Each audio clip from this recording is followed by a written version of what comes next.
ॐ नमो भगवते वासुदेवाय। स्कंद जी कहने लगे कि हे ऋषियों, जो फल ज्येष्ठ मास के महात्म्य को श्रवण करने से प्राप्त होता है वह मैं तुमसे कहता हूँ। वह फल 100 यज्ञों को करने से भी नहीं मिलता है। समस्त दान देने से, समस्त तीर्थों में स्नान करने से और जप तथा यज्ञ से जो फल मिलता है वही फल ज्येष्ठ मास के महात्म्य को सुनने से मिलता है। समस्त महात्म्य श्रवण करने से मनुष्य पूर्व जन्म का भागी नहीं होता है। संपूर्ण अथवा आधा, आधे का भी आधा अथवा चतुर्थांश का आधा, एक अध्याय, आधा अध्याय, एक श्लोक, आधा श्लोक, जो भी भक्ति और श्रद्धा से श्रवण करता है उसको अनंत पुण्य प्राप्त होता है। हे द्विज लोगों, स्वल्प पुण्यवान पुरुषों के पुण्य कार्य में अनेक विघ्न पड़ते हैं, अतः विघ्न शांति के लिए मनुष्यों को पुण्य करना चाहिए।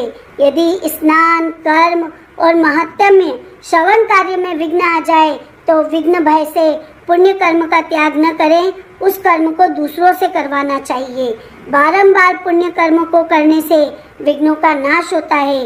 कलयुग में करने के योग्य बहुत से कर्म हैं, परंतु कलयुग में पुराण श्रवण सबसे श्रेष्ठ कहा गया है। गो हत्यारा, कृतघ्न, ब्रह्म हत्यारा, पितृघाती, मातृघाती, मदिरा पीने वाला, कुष्ठी, चोर, विश्वासघाती, ये सब पापी कलयुग में पुराण श्रवण के पुण्य से मुक्त हो जाते हैं। पुराण सुनने वाला बालक, वृद्ध, आतुर, सकाम हो या निष्काम, उत्तम, मध्यम और अधम, सभी को श्रवण करना चाहिए। स्त्री, शुद्ध और पतित को भी पुराण सुनना चाहिए। इसके सुनने से सर्वदा ही इष्ट फल को प्राप्त करते हैं। निष्काम, सकाम, आस्था, अनास्था, स्पर्धा, कपट, स्पृह, सस्पृह, सभी लोग पुराण सुनने से अपने मनोरथों को पाते हैं। भक्तिहीन होकर भी पात की पुराण श्रवण तथा इसमें सुनने से इंद्र को गए हैं। इस विषय में एक पापनाशिनी कथा मैं तुम्हें बताता हूँ, ध्यान पूर्वक सुनिए। प्रथम द्वारिकापुरी में देव शर्मा नाम वाला एक ब्राह्मण रहता था। ब्रह्म कर्म से भ्रष्ट वह ब्राह्मण सर्वदा प्रेत कर्म और दुष्ट कर्म किया करता था। उसके पश्चात अपने कुटुंब के निर्वाह के लिए उसने चोरी का कार्य भी शुरू कर दिया। इसी प्रकार वह उस रमणीक नगर में बहुत दिनों तक वास करता रहा। इस तरह से बहुत वर्ष बीत गए। उसके पश्चात देवयोग से ज्येष्ठ का महीना आया। ज्येष्ठ मास में सभी नागरिक ज्येष्ठ स्नान करने के लिए तत्पर हुए। बलि यानी दान आदि तथा पूजा का सामान लेकर प्रतिदिन गोमती में स्नान करने के निमित्त सब लोग जाने के लिए तत्पर होते थे। वहां जाकर स्नान आदि करके दूसरे वस्त्र ग्रहण करके भगवान श्री हरि विष्णु के मंदिर में जाते। फिर वहां सभी एकत्र होकर एक श्रेष्ठ ब्राह्मण को सारे सामान देते थे और यथाशक्ति वस्त्र, अलंकार आदि सामान आदर पूर्वक उनको व्यास जी को देकर उनका पूजन करते थे और आदर पूर्वक ज्येष्ठ मास का महात्म्य का पाठ श्रवण करते थे। इस प्रकार दोपहर वहां रह के और फिर वो लोग अपने घर आ जाते थे। कुछ दिन बीतने पे द्विजाधर्म देव शर्मा चोरी करने के उद्देश्य से, जो सदैव इस कार्य के लिए वहां जाया भी करता था, तो वो वहां गया। अब वो ये सोचने लगा कि कहाँ से क्या चोरी करे। इस चिंता में उसे वहां तालाब पर बहुत दिन बीत गए, परंतु उसको चोरी करने का मौका नहीं मिला। आज कल वस्त्र आभूषणों की चोरी करूंगा, इस विचार में पूर्णमासी तिथि आ गई।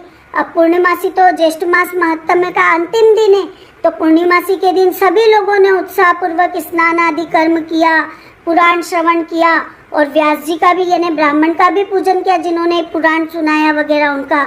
और पूजन करके उनको बहुत सारे वस्त्र, आभूषण, द्रव्य, फल, फूल, तांबूल सब चीजें उनको अर्पण की। वहाँ पे उस धन की इच्छा से जो व्यास जी को दान दिया गया था, यानी ब्राह्मण जिन्होंने पूजा कराई थी उनको दान दिया था, देव शर्मा ने निश्चय कर लिया कि इस ब्राह्मण का वध करके और ये सारा सामान मैं इससे ले लूंगा।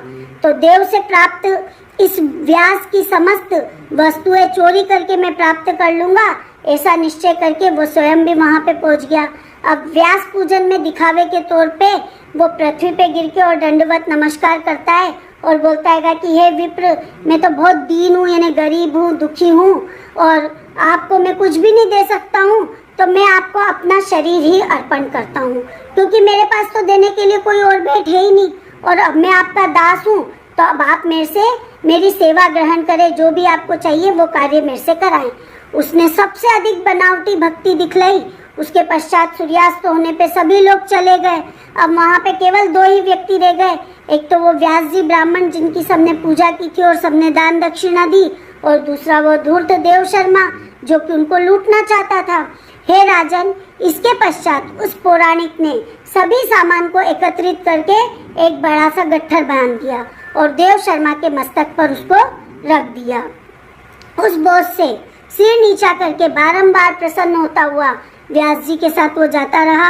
तालाब के पास पहुंचकर जन समुदाय में घुस के और वो भाग गया, परंतु कुछ दूर जाने पे ही उसका पैर फिसला और वो जल सहित कुएं में जा गिरा, यानी एक कुआं जो कि पानी से भरा हुआ था उसमें जाके गिर गया। तब वहाँ पे बड़ा कोलाहल हुआ, आसपास के बहुत सारे लोग एकत्रित हो गए, और मैं मंद बुद्धि हूँ जो मैंने इस धूर्त पे कैसे विश्वास कर लिया, ऐसा वो व्यास जी सोचने लगे, क्योंकि उनकी सारी दक्षिणा लेके वो चले गया था। क्योंकि अज्ञात मनुष्य में जो विश्वास करते हैं वो निंदित मनुष्य उसके वश में होके स्वयं भी नष्ट हो जाते हैं। जैसे विडाल के वश में मूषिक नष्ट हो गया था, ऐसा वो सोचते हैं। इस प्रकार व्यास जी के वचनों को सुन के पूर्ववासियों ने राजा से जाके कहा। अब नगर के द्वार पे जो पहरेदार और स्थित होते थे सब लोग, वो इधर उधर भीतर बाहर रहने वाले सभी स्थानों में चोर की खोज करने लगे।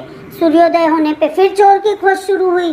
तब कुछ लोगों ने देखा कि अंधकूप में कोई पड़ा हुआ है, तो उसको देख के राजा से आज्ञा लेके और उसको कुएं से बाहर निकाला। उसके अब वो चूंकि रात भर कुएं में पड़ा रहा तो उसकी स्थिति बहुत खराब हो गई।